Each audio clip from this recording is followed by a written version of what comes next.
গায়েবী সাহায্য পেতে মাত্র 2 রাত একটি আমল করুন।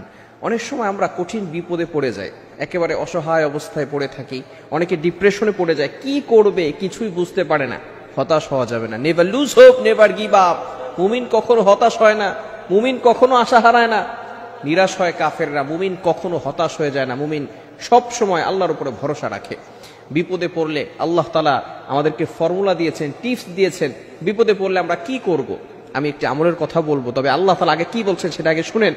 আল্লাহ পাক রব্বুল আলামিন নিজেই বলে দিয়েছেন 2 নম্বর পারার 2 নম্বর পৃষ্ঠার 11 নম্বর লাইন সূরা বাকারার 153 নম্বর আয়াতে রব্বুল আলামিন বলেন, ইয়া আইয়ুহাল্লাযীনা আমানুস্তাঈনু বিস-সাবরি ওয়াস-সালাহ।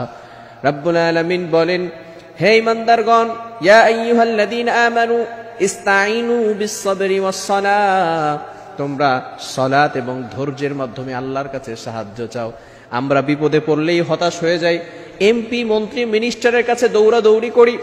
অনেক যদি আত্মীয় স্বজন থাকে যারা ধনী আছে তাদের কাছে যাই, আল্লাহর কাছে সহজে চাইতে চাই না। কিন্তু আল্লাহ পাক রব্বুল আলামিন জানিয়ে দিয়েছেন, যখনই বিপদে পড়বে তখনই সালাত এবং ধৈর্যের মাধ্যমে সাহায্য চাইতে হবে আল্লাহ তাআলার কাছে, আর কার কাছে নয়, একমাত্র আল্লাহ তাআলার কাছে সাহায্য চাইতে হবে। আমি একটা আমলের কথা বলবো। রাসূলুল্লাহ সাল্লাল্লাহু আলাইহি ওয়াসাল্লাম আমাদেরকে আমলের কথা শিক্ষা দিয়েছেন, সাহাবায়ে কেরামদেরকে শিক্ষা দিয়েছেন।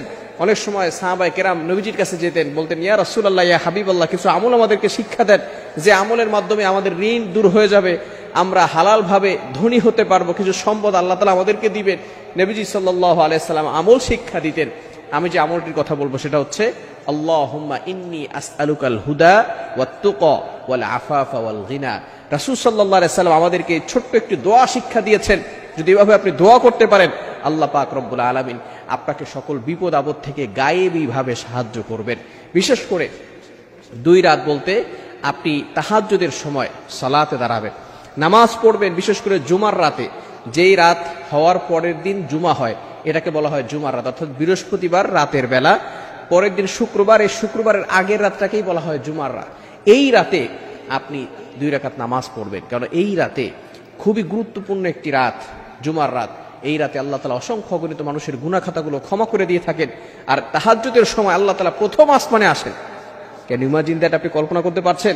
আল্লাহ তাআলা প্রথম আসমানে এসে বান্দাদেরকে ডাকতে থাকেন আর বলতে থাকেন, বান্দা কার কি লাগবে আমি আল্লাহর কাছে চাও, আমি আল্লাহ তাআলা তোমাদেরকে সব ব্যবস্থা করে দিব। আল্লাহ তাআলা নিজে বলতে থাকেন। এই সময়টা আপনি তাহাজ্জুদের সালাতে দাঁড়িয়ে যাবেন, 2 রাকাত নামাজ পড়বেন, অথবা 4 রাকাত নামাজ পড়তে পারেন, কোনো সমস্যা নাই। 4 রাকাত নামাজ পড়ে এরপরে আপনি লা হাওলা ওয়ালা কুওয়াতা ইল্লা বিল্লাহিল আলিয়্যিল আযীম পড়বেন। 100 বার লা হাওলা ওয়ালা কুওয়াতা ইল্লা বিল্লাহিল আলিয়্যিল আযীম, এবং 7 বার আল্লাহুম্মা ইন্নী আসআলুকাল হুদা ওয়াত তুকা ওয়াল আফাফা ওয়াল গিনা। এটা পড়ে এরপরে আপনি আল্লাহর কাছে দোয়া করেন। আল্লাহর কাছে বলেন, আল্লাহ, আমার অভাবে পড়ে আছি, আমার সম্পদ নাই, বিপদে পড়ে গেছি, আয় আল্লাহ বিপদ থেকে উদ্ধার করো, সম্পদের ব্যবস্থা করো, আয় আল্লাহ সঠিক পথে, হেদায়েতের পথে আমাকে পরিচালনা করো। এভাবে যদি আপনি দোয়া করতে পারেন, মাত্র 2 জুমার রাতে আপনি যদি আমলটা করতে পারেন, আল্লাহ তাআলার তরফ থেকে আপনার প্রতি সাহায্য আসবে। গায়েবী ভাবে আল্লাহ তাআলা আপনাকে সাহায্যের ব্যবস্থা করবেন।